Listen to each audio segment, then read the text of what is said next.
Today I'm going to go over with you how I cut a rotating dovetail for my Doberman chair. I'm going to be making this joint out of white oak and walnut. White oak will be the seat, walnut will be the legs, arms, and backrest. I'm not going to be going over the steps for how I mill the rough lumber. If you're interested in the process, there are a lot of great videos out there on YouTube that can help you with that. I start with the legs, and I want the leg blanks to be 2 1/4 by 2 1/4 by 30 inches.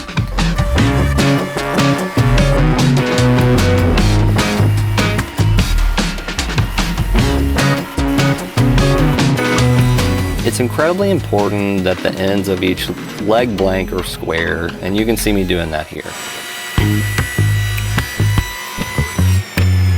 In this step, I'm finding the center for the lathe and giving myself a reference point to get to that 2 1/4 inch round.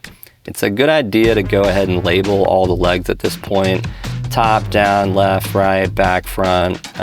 There's not many opportunities going forward here where you're not gonna touch a piece of this leg. Safety is important in any project, especially when you are new to a tool like I am with the lathe.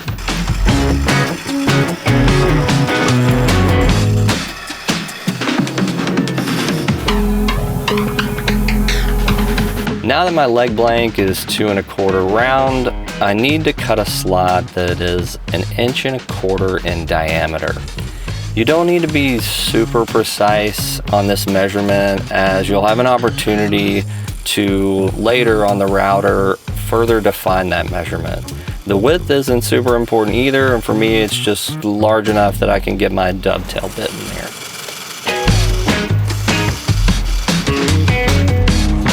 The leg blank then goes over to the router table, and I position the fence where the leg is centered over the dovetail bit. I set up stops on the fence ends that dictate the width of the slot. Then I slide the leg blank into the dovetail bit and rotate. Your grip here is very important, and you can see I put on some coated gloves to help with that. I cut a shoulder for the joint to hide any gaps created when cutting the seat sockets. The width of the shoulder will depend on the width of the seat, and in this case, the finished thickness of the seat is 1.75 inches. The diameter of the shoulder is 2 inches, as that's the size Forstner bit I'll use when drilling out the seat sockets. Now it's time to taper the legs. Once tapered, we'll need to open up the joint. A wagon vise is super helpful in this step.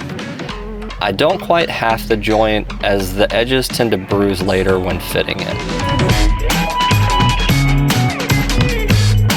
I make this initial cut to give me something to work towards. Then I'll use my flush cut saw to control the depth of this cut. Then I just go after it with hand planes. The electric plane really speeds up the process here. Once I get down to that inner diameter, I switch back to the flush cut saw and elongate the inner 1.25 inch diameter. After the flush cut saw, I break out the chisels.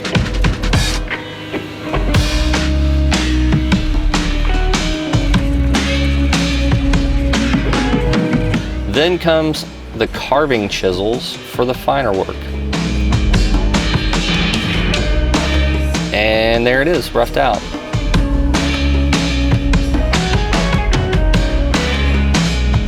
Once more, just in case you missed anything.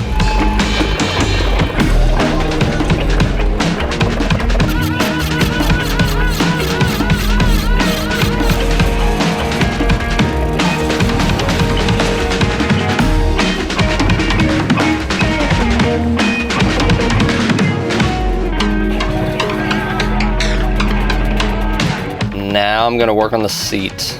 The seat will start out 22 inches deep and 25 inches wide with the seat socket placements 2.5 inches from the back of the seat, while the front socket will be 3.5 inches from the front.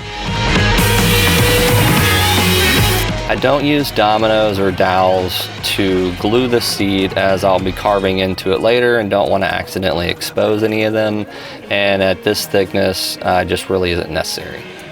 I do want to get the seat as flat as possible though. and as close to the final thickness as I can because of that shoulder that we cut earlier.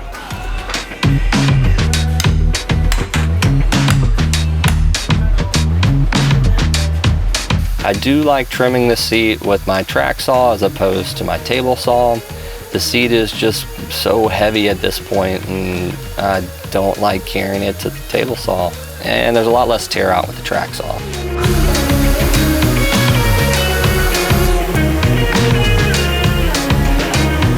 Here I'm calculating the placement of the socket to achieve the final width I'm looking for.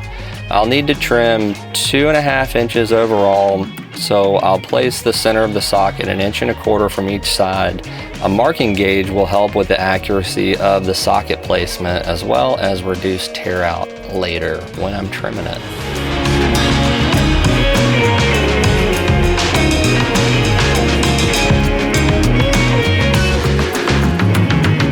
Now it's time to drill some holes. I start with a 2-inch Forstner bit. I need to drill from both sides of the seat at precise locations and depths. So even though I spent a good bit of time marking those locations out, I will rely heavily on my fence and stop blocks for making sure that I'm not off or that I didn't accidentally mark it incorrectly.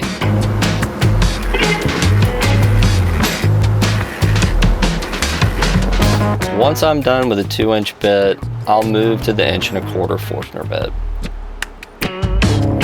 I try and just get through the seat to reduce tear out, but I'm not convinced that it helps. At any rate, the tear out won't be an issue because I'm cutting this dovetail into end grain instead of side grain, and if you attempt the joint, you'll know why that matters. With all the sockets drilled, it's now time to cut them in half. I'll just follow the line from my marking gauge that I made earlier.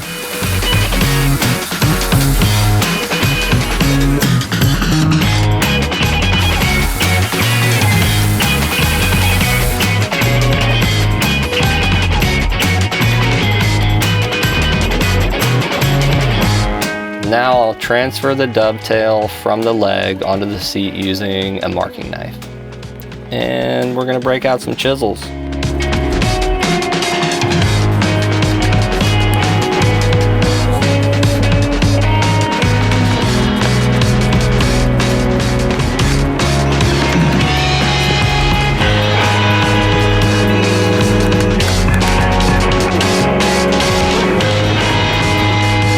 Now it's time to fit the joint. I use a strap wrench for grip and a mallet for some percussive persuasion. A little finessing is usually required. Once I can get it to turn the first time, then I know I'm good, and I'll proceed to just rotate it a bunch of times after that.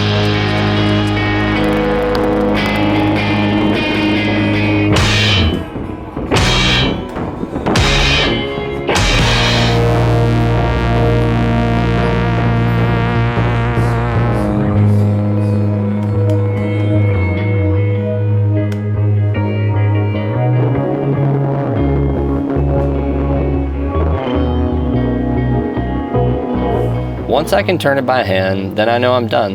And that's how I cut a rotating dovetail for my Doberman chairs. Thanks for watching.